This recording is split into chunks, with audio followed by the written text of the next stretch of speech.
നമുക്കറിയാം ഇസ്രയേൽ ഇപ്പോൾ കുറേ നാളുകളായിട്ട് ഗാസയെ വീണ്ടും വീണ്ടും ആക്രമിച്ചുകൊണ്ടിരിക്കുകയാണ്. അവരുടെ ആക്രമണത്തിൽ 50,300ഓളം ആളുകളാണ് കൊല്ലപ്പെട്ടിരിക്കുന്നത്. അതുപോലെ തന്നെ അതിൻ്റെ ഇരട്ടി, അതായത് 100,000-ഓളം ആളുകൾക്ക് പരുക്കുമേറ്റിട്ടുണ്ട്. ഇതിനകത്ത് ഏറ്റവും കൂടുതൽ ഉൾപ്പെടുന്നത് സ്ത്രീകളും കുട്ടികളുമാണ്.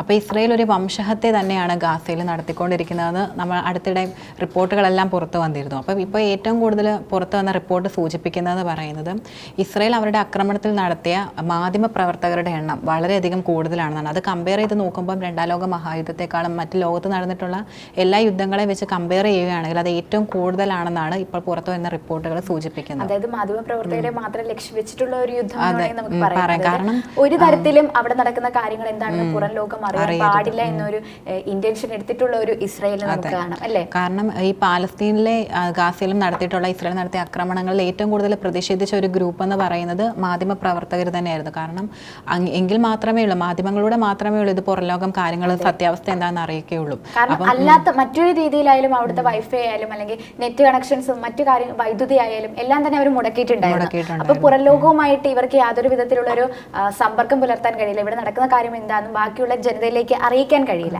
പക്ഷെ മാധ്യമപ്രവർത്തകർ അങ്ങനെയല്ല. ഇവിടെയുള്ള കാര്യങ്ങൾ എന്താണെന്ന് വെച്ചാൽ അപ്പോഴപ്പോഴും ബാക്കിയുള്ള സ്ഥലങ്ങളിലേക്ക് അറിയിക്കുകയും ലോക ജനത അറിയുകയും ചെയ്യും. അത് ഒഴിവാക്കാൻ വേണ്ടിയിട്ടാവണം അവരെ തന്നെ ലക്ഷ്യം വെച്ചുകൊണ്ട് ഇത്തരത്തിലുള്ള ഒരു വലിയമായിട്ടുള്ള ഗണ്യമായിട്ടുള്ള ഒരു വർധനവ്, അവരെ കൊലപ്പെടുത്തുക എന്നൊരു വർധനവ് അവിടെ നടത്തിയിട്ടുണ്ടാവുക.